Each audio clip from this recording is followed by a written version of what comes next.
Hello everyone friends, my name is पूजन Joshi. Legal star channel में आप सबका बहुत बहुत हार्दिक स्वागत करता हूं। दोस्तों आज हम बात करते हैं प्रीएम्बल की, कॉन्स्टिट्यूशन की प्रीएम्बल की।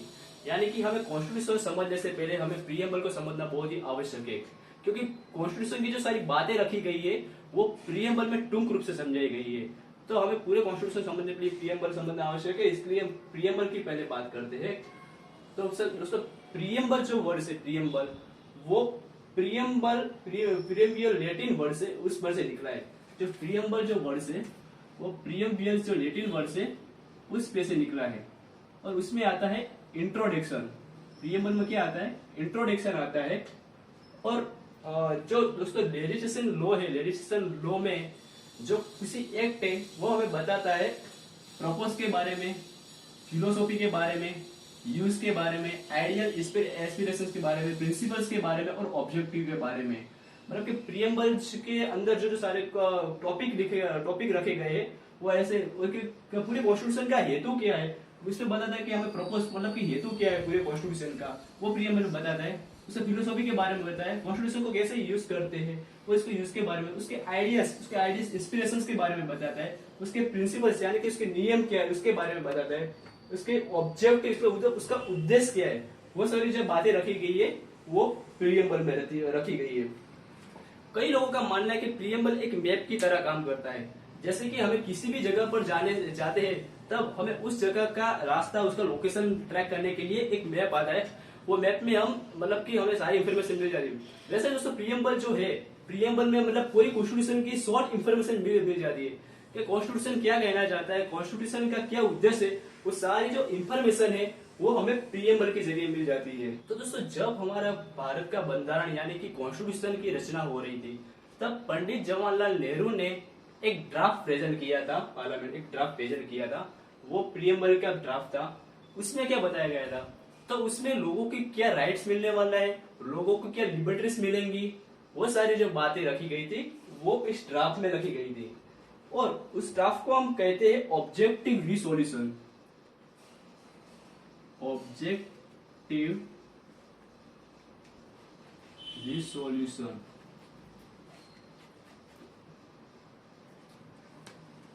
ऑब्जेक्टिव रिसोल्यूशन ड्राफ्ट को कहते हैं। अगर हम आगे बात करें कि इस मतलब कि ड्राफ्ट कब से मतलब कि लागू किया गया, तो उस ऑब्जेक्टिव रिसोल्यूशन प्रीएम्बल का जो एडॉप्ट कर लिया गया वो है 22 जनवरी 1947 को। कब से एडॉप्ट हुआ? तो 22 जनवरी 1947 को इस ड्राफ्ट को एडॉप्ट कर दिया गया। और जब प्रीएम्बल बना तब उसका अमेंडमेंट हुआ था। एक ही बार उसका अमेंडमेंट, जब वो प्रीएम्बल बना एक ही बार अमेंडमेंट हुआ था। वो कब हुआ था? तो 42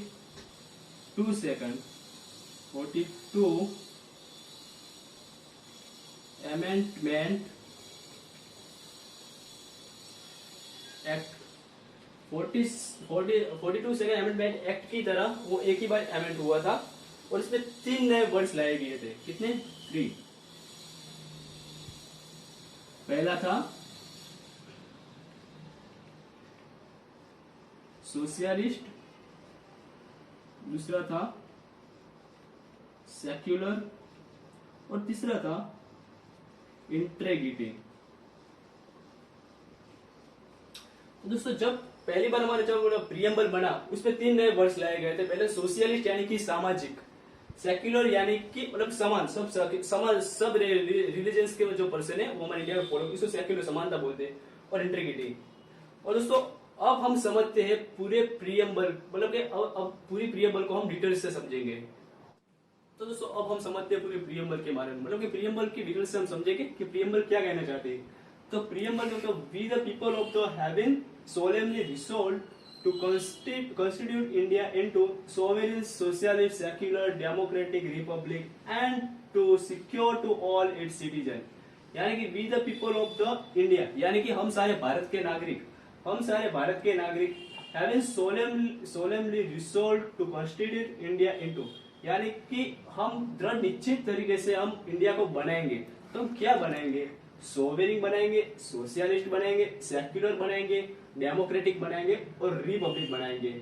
मतलब कि पूरी प्रियम्बल को हम अच्छी तरह से समझने के लिए एक शॉर्ट एक मतलब की बनाई गई है। तो पूरी प्रियम्बल हमें अच्छी तरह से याद रह जाती है। इसके की को हम लिखते हैं कि पहले SOSEDRJLE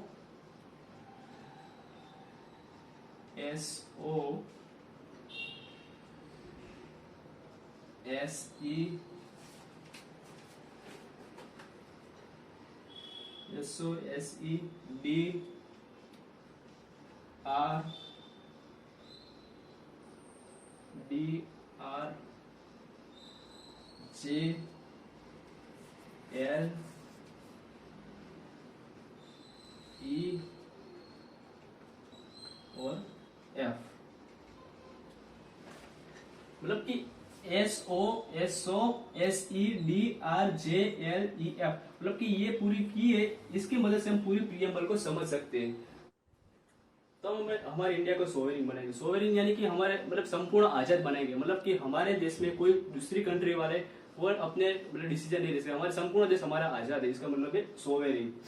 तो हम हमारे भारत को सोशलिस्ट बनाएंगे। सोशलिस्ट का मतलब है जनता की भलाई के लिए है। मतलब कि जो देश हमारा गवर्नमेंट होगी वो जनता की भलाई के लिए काम करेंगी। हम समाजवादी बनाएंगे। सेक्युलर का मीनिंग है कि मतलब कि धर्मनिरपेक्ष, मतलब कि हमारे देश में सारे धर्म के रिलीजन्स के नियम फॉलो होंगे। सारे धर्म के लोग रह सकते हैं, हिंदू रह सकते हैं, मुस्लिम रह सकते हैं। मतलब कि सारे जो लोग हैं वो हमारे देश में रह सकते हैं। तो हम हमारे देश को सेक्युलर बनाएंगे। आगे बात करें तो आगे आता है कि डेमोक्रेटिक। तो हम हमारे देश को मतलब कि डेमोक्रेटिक यानी कि जो जनता के हाथ में रोल होगा कि जो हमारे कोई भी पॉलिटिक्स पार्टी के लीडर को हम चुनेंगे, वो जनता ही चुनेंगी। हमारा देश जो होगा वो डेमोक्रेटिक होगा, लोकतांत्रिक होगा हमारा देश। आगे आता है रिपब्लिक। मतलब कि हमारे देश का जो कोई भी हेड होगा, हमारे देश का कोई भी हेड यानी कि मुख्य व्यक्ति, जो बड़ा व्यक्ति यानी कि राष्ट्रपति हम मान सकते हैं वैसे। तो राष्ट्रपति को भी पब्लिक ही चुनेगी, पब्लिक ही उसको इलेक्ट करेगी उसको कुर्सी पर बैठने के लिए।